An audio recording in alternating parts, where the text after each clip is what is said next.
Welcome to Intentional Shared Mission. I'm Dan Doak. I'm the head of schools at Principes in Fremont, and Pastor Tom Zelt will be presenting with me as well as we kind of go back and forth. Real brief introduction, and I'd love to pray and start the session. The whole point of us kind of going through today is not that Principes has all the answers, because we don't. It'd be cool if we did, or that we were experts on how to truly work together as a church in the school. But just kind of sharing our experience and how God has blessed us through some of the changes that we've made over the years, and then some of the cool opportunities we have now to reach into our community, through the school, through the church, and how we really work together on that. So unless you're looking for the Guadalupe room, that's what this is all about. So please join me in prayer as we kind of kick things off. Dear Heavenly Father, thank you so much for this beautiful Saturday you've given to us, the opportunity that we have to come and to connect with those that are in ministry and that are passionate about ministry and have various roles in churches and schools and in different pieces of who we are as a body of believers that has the common goal of putting you in front of those around us. Bless our time this afternoon. Let our communication be clear. Let it be pleasing to you, and for us to walk away with maybe some ideas, some excitement, some passion, some questions we can take back to our own ministries, maybe some affirmation of what we're doing and what you have called us into. Thank you for bringing us together at this time. In your name we pray. Amen. So a little bit of foundation of what Prince of Peace has done. Guadalupe room? Okay. Yeah. All right, there we go. I kind of feel like we need to take one more survey. Anybody else for the Guadalupe room? Okay. Our foundation, that we truly desire and work, and I think do a pretty okay job, a pretty good job actually, of working as one ministry with one common purpose. We don't have the division of school and church, and we're going to fight for space and money and time and resources. We truly have that common goal, and when you put the school into the equation, it's using education as a tool to reach into our area, Fremont, Newark, Union City, and the surrounding areas. And it's really with the idea of sharing Christ. From a school, we use teaching, we use academics for that, but that mission is still there. Underneath the overall idea of who we are as a ministry, our school ministry team, our leadership, is part of the church council. They serve on the church council. So once a month, we have our council meeting, and our school ministry team captain is part of that meeting because they are part of the overall team ministry. And it's not that we separate ourselves and we do our own governance over here, and then once in a while we report back, but we're part of that because the 5 purposes of Prince of Peace are to bring people to faith in Christ, care for each other, serve the hurting world, worship God, and to know more about God.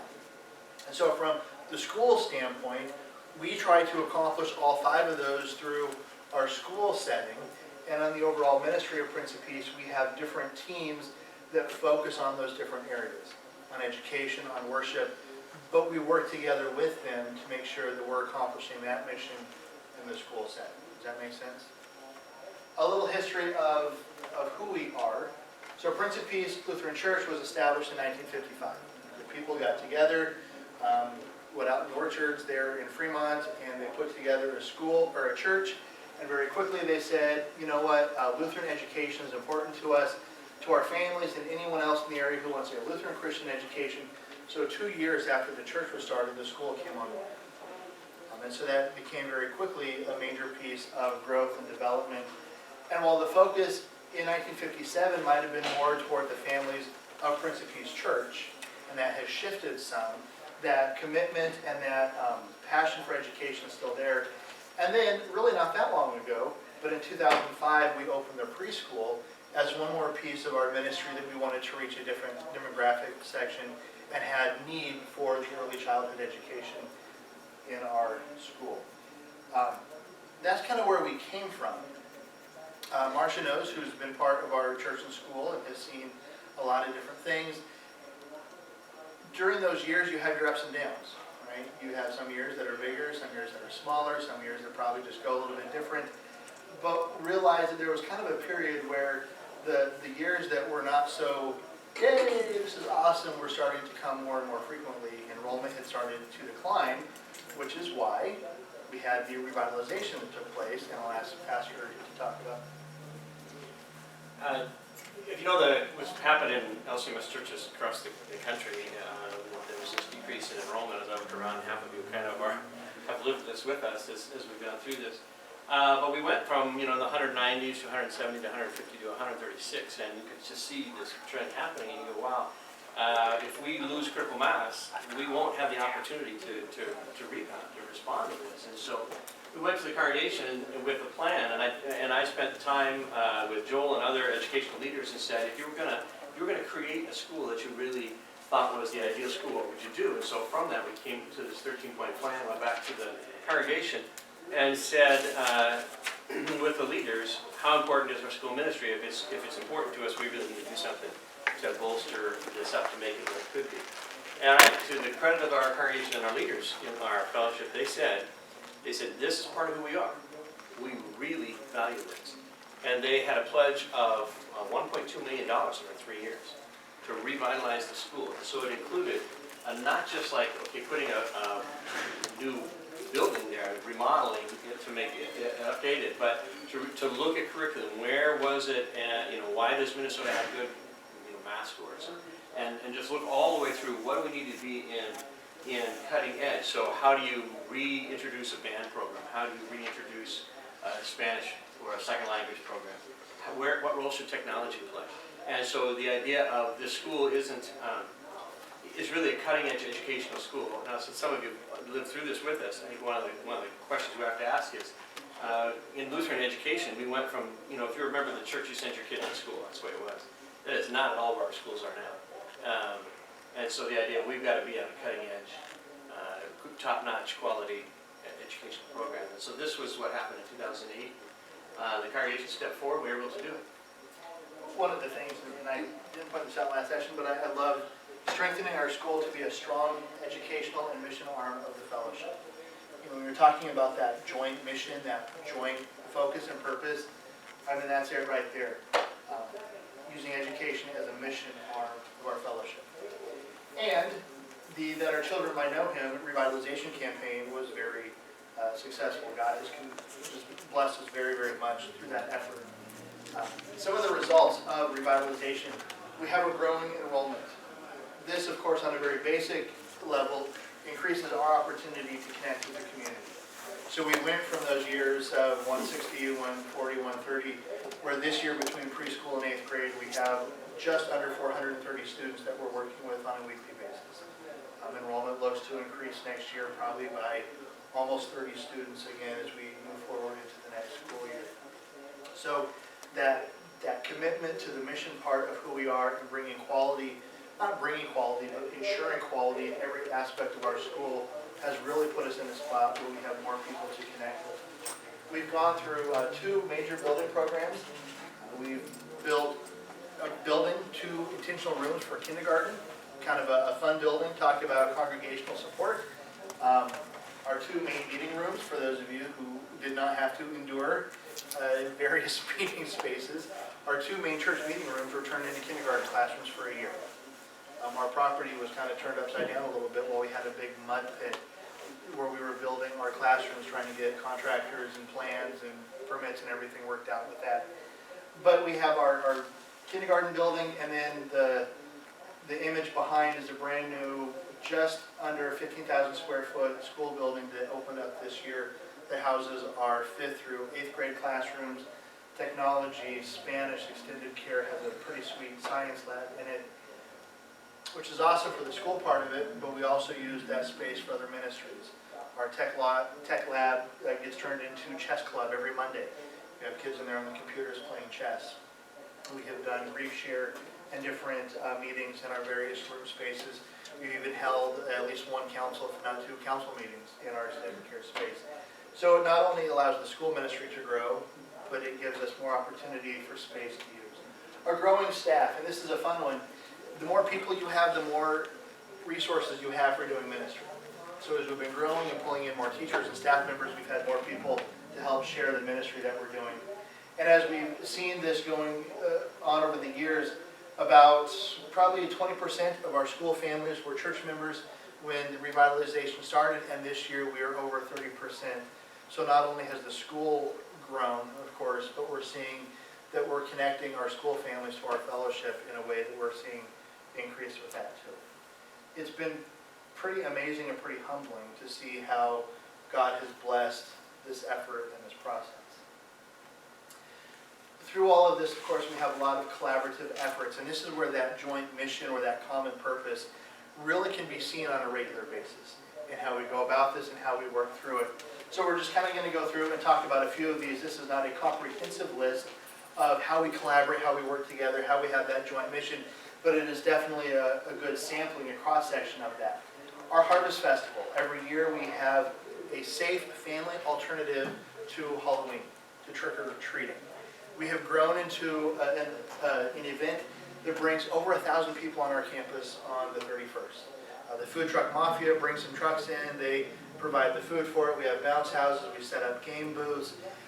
But during the planning and during the execution of the event, our outreach team is there. For a while, Pastor Wilson had the pig mask and his different masks that he would use to connect with different people in the community. But we had a strong presence from our outreach team in the planning and the implementing of this. We've had groups of volunteers from the church who have helped run water from the kitchen out to where we had food for different events. Our pastors have been very involved with the planning and then the presence of that event.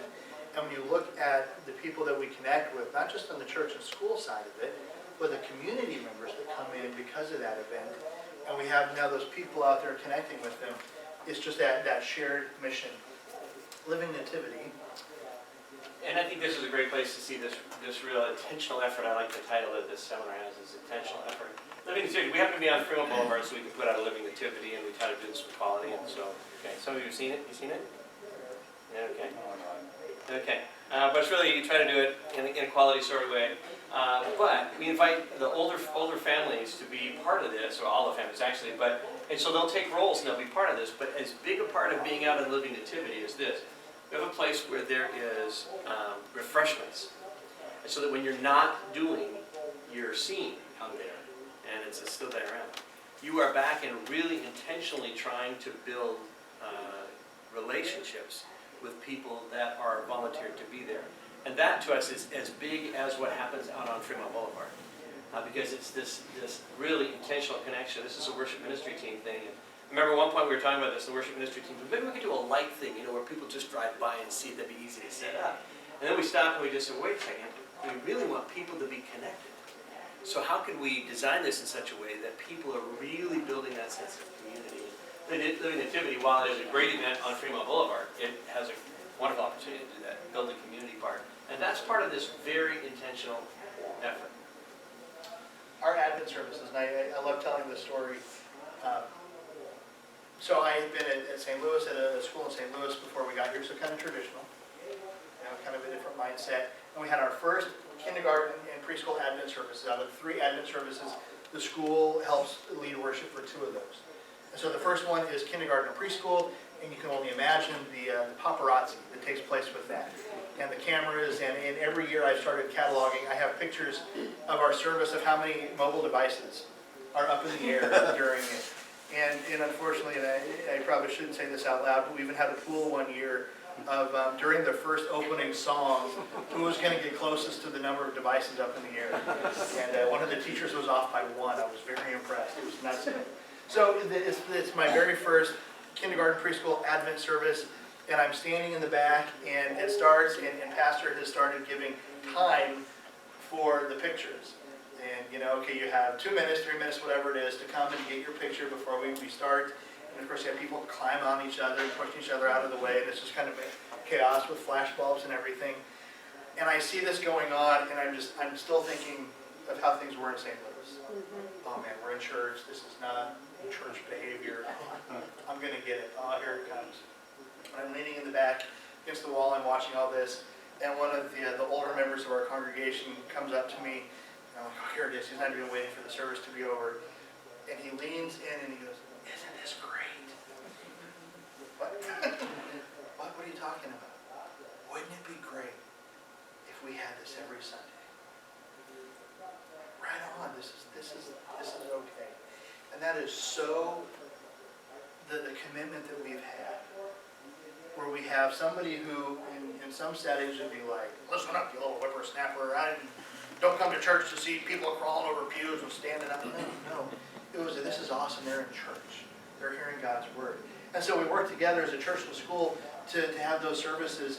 We do, like a lot of us, we have our meals before the Advent services. And so families come in. And when the preschool kindergarten service takes place, there are a lot of families that want to eat a lot of pizza get served. Because, they're all going to bring pizza. But we've included that community, our preschool and kindergarten families, to bring food in. Bring soup in, pasta, pizza, run through KFC on your way in and bring a bucket of chicken, whatever it is. But we've involved them in that. And then we have our pastors that are out there. And as the families are starting to sit and settle and get the best seat for the show, because some of them see it as a show, as a performance, we have Pastor Wilson and others who go around and mug them. Mugging them sounds a lot worse than it is. It's just a Prince of Peace mug with a biscotti and some information in it that goes, welcome to Prince of Peace, we're glad you're here. And as we've been doing this, we're seeing more and more people getting mugged and those connections being made where the pastors and stuff can go, oh, hey, I've now had a personal connection with a family. Hearty Harvest. Hearty Harvest has kind of evolved a little bit. It's connected with Compassion Network. It's a food drive, essentially. And Prince of Peace has done a food drive around Thanksgiving for a long time, at least since I've been here, which was always great. We'd put the barrels out, we would collect food, and the kids would bring in their cans of beans and corn and whatever, and their boxes of stuffing and whatever. And we always enjoyed that, and it was a great part of our school culture. And then we shifted 2 years ago to working with Hearty Harvest, which is putting whole baskets together, whole meals together for families. And so working with the church staff and then bringing it to the school has committed between preschool and elementary to about 100 baskets or meals that we want to contribute to that. And we divide it up into, okay, kindergarten's going to bring the cranberry sauce and first grade's going to be responsible for this. We go through that. And it's been really cool then to watch the bigger connection that we have with our ministry, that it's not just a couple of cans of green beans that were in the pantry that came out, but it's starting to connect with our family, the bigger mission part of it, of we are contributing an entire meal to someone in the area.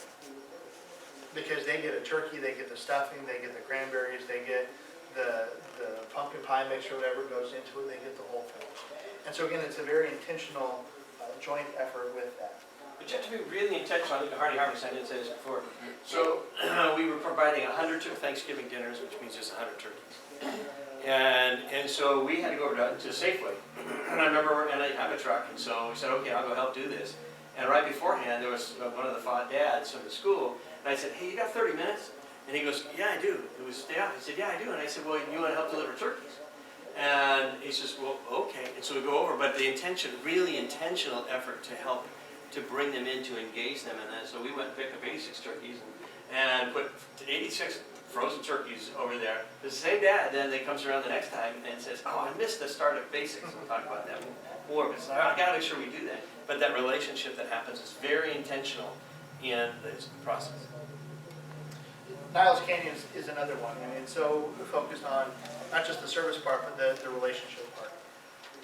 We decided as we were going through, not decided, but we were led into, we want to be very intentional by building a relationship with a specific niche or group in the Fremont area. And so when we did our long-range planning, we went through it and said, you know what, I think Niles Canyon would be a good place to be. And so we go Saturdays and we do work for the residents there, yard work. Y'all have built a deck. There's been plumbing, tree trimming, weeding, you name it, it's probably going to take place there. But it's something that we can now put into our school community and invite our school families to come and be a part of that, to build the relationships with those people. When you're in somebody's backyard and you're pulling weeds for a couple of hours, you have a chance to talk with them, to connect with them. At the end of the school year, we're in the second year of having a school-wide service day. It's when the academics are basically done, it's our last 3 days of school. We take one of them, and every grade level, every class does some kind of a service project. Younger ones are usually on site. It's not as easy to travel with them. The older ones can go to different places. We took our 7th graders last year to Niles Canyon with that relationship and had our 7th grade class pulling weeds, cleaning up trash, connecting with the residents there, and having them see what that bigger ministry is that we've been connecting with. And some of those families, when they have a chance on the Saturday days, try to go with those. Anything else you want to add about? It's not only with the schools, I think about that, we have 2 Boy Scout troops that are part of us, and they are regularly out there, because they're always looking for service projects. And so they are really faithful about that, and now the next thing is how can we intentionally just reach out to those kids that are part of that Boy Scout troop, and through this effort where they're serving. So not only for school families, but other groups around that are part of the fellowship. Compassion Network, very connected with Hardy Harvest, and just a bigger network to connect with and get service opportunities. But then the bottom one, the volunteer opportunities is huge for how we connect and work together intentionally. I'll put this picture up here because this happens to be Pastor Zelt. Maybe that's when, Corruption. what's happening there. No. But we have those opportunities where we work as a team with the space and with not just your cleaning and your average maintenance, but your opportunities where when we're putting our new building together, we not only saved money by building these lab tables ourselves, but we had a couple of nights where we were in there with church members, our contractor, each other, and we were building, and you have that fellowship and you have that opportunity. We had school families help carry the lockers upstairs. We have 174 lockers right now that are in the hallway of the building, and we were able to save some money by not having the contractor move them up, and save a lot of money by not having the shipping company move them up. And so here we had these parents. There were about 6 dads who showed up, and also, Pastor Ben came over and was able to chat with them and work with them and help pick up some lockers a little bit and have those connections. So there's a lot of those volunteer opportunities, which again, they have to be intentional. Hey, Ben, we're going to have a couple dads on campus that are helping move this. If you have time, it'd be awesome if you could come over and connect with them. Instead of just, 2 days later going, oh, you know what? It would have been really cool if you could have come and been part of this thing. So we have to be intentional with the communication, which brings us to this. So we have to laugh a little bit. Paul, you probably can laugh a little bit about this. You can probably even recite the disclaimer that goes with this. This is something that we see on a monthly basis from the council setting. And the history with this is that every fall, each one of the ministry teams gets together. So you have your outreach, your shepherding, community service, and so on. Each ministry team gets together and they create their year of service. A whole list of goals that they want to accomplish. Whether it's a ministry that they're kind of maintaining, we want to continue to support the small groups, or we want to do this in worship, or whether it's more innovative stuff. Each team puts together a year's worth of goals that we work with as a council. Now, every month we get together and we look at a 2-month chunk of this, and part of it is accountability. Are you doing what you say you're going to do? But the other part of it, and it's the really cool part of it, is that we sit here and we can connect with the other ministry teams, not only to see what they're doing, but to communicate about how we can have joint effort in different ministry opportunities. So when we go back to the fall, and we're like in the September-October time frame, you'll see, one of the big goals for the school here is the Harvest Festival, and you're going to see blue in all these other categories, because that's our opportunity as ministry teams to come together and go, okay, how can the Chinese ministry be part of this and really dig into that community and be part of the Harvest Festival? And what can youth do to be part of this? So we have this very intentional communication that really is kind of cool. So we can laugh about it. We all kind of groan when we get into it. But it really is a cool piece that we have. And I've already had a request to send somebody a copy of this. I think the good thing about this, the disclaimer that comes out at the beginning of when I start handing these out is, I didn't make these up. These are the things you said you wanted to accomplish. I'm just kind of helping you stay on task for this, so don't throw stones at me. Isn't that the way this goes, Paul? That's exactly the way it goes. So you had that. What I love about this is a lot of times our council meetings end up being really, really positive because they're ministry focused.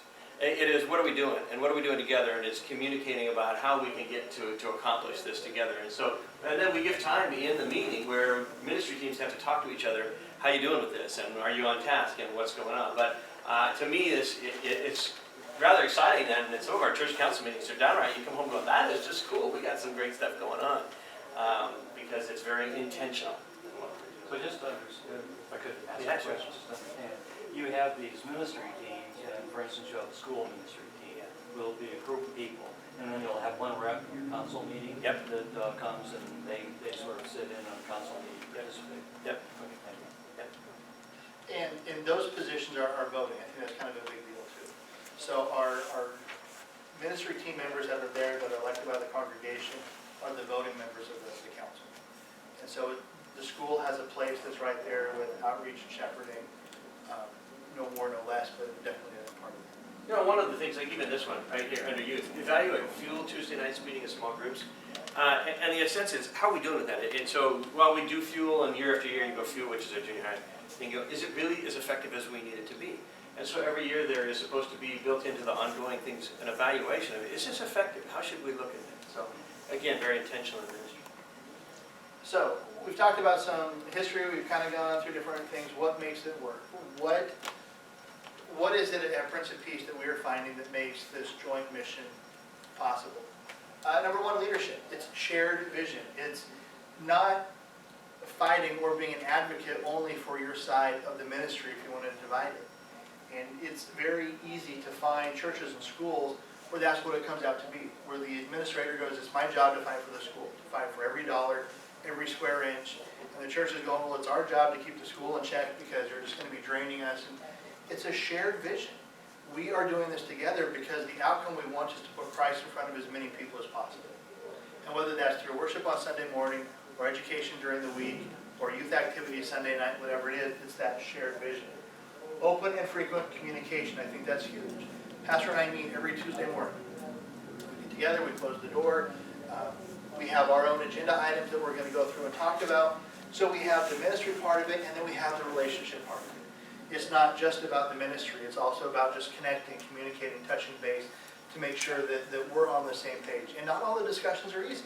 We've talked about staffing issues, we've talked about enrollment, we've talked about a lot of things that if we didn't have that clear, frequent, open communication, would probably be a lot more difficult than they would normally. But it avoids surprises and it really puts us on the same page. Presence is huge. We have 4 pastors at Prince of Peace, and each one of them is extremely involved with the school ministry. From coaching, the pastor coaches the 5th and 6th grade basketball. Pastor Wilson leads a chess club on Mondays and works with kids. Has started a Chinese after-school program that we support and work with, sending kids to that program. Pastor Sauer, if you know Pastor Sauer, is our parking lot pastor. Yeah, he came to me at the beginning of this year. We have, this is awesome, it's great. And I really want him to dress up like in full Marine someday, because I think that'd be hilarious. But he came to me at the beginning of this year when we had our new building and we're putting new traffic flow and pattern together. We're not sure exactly how it's going to work out. Is it going to flow? Are we going to bottleneck here? Is it going to be how we think it's going to be? And for whatever inspired him, maybe he was asked to, I don't know. He said, Dan, what can I do? I want to be involved. This morning carpool thing. Great. Here's where I want you to be. Here's what I'd like you to do. Okay. He loves it. He will tell you that's one of the fun things that he gets to do. He's known as the carpool pastor. We have a student, he's in 1st grade this year, one of those families that gives a gift for everything. It's usually like a little thing of cookies or a See's candy or something. They've put Pastor Sauer on his list of people to give gifts to. And so in the first one he got, they didn't know his name, from Little Jackson. It's to the carpool pastor from Jackson. And it was like a little package of cookies. And Pastor Sauer was like, Dan, who is this? Who's calling me? And now he loves it, and he looks forward to his gifts from Jackson, and he knows who Jackson is. But we have this presence. We have Pastor Ben, who leads our preschool devotions. He's over there a couple times a week, working with our preschool teachers to go through their devotions. Pastor Zelt is with the elementary staff 3 mornings a week, leading devotions and walking through discipleship and making that connection with them. That presence is huge, but it can't be one-sided. There has to be the school presence in the church as well. There has to be the presence at worship. That's a big deal. It's a big deal to promote a church within your classrooms, and then if you're not there, what a disconnect. So trying to push that presence. Using the gifts and the ability of our teaching staff to also lead and to be part of different church ministries. Whether it's singing in the choir, whether it's participating in VBS, whether it's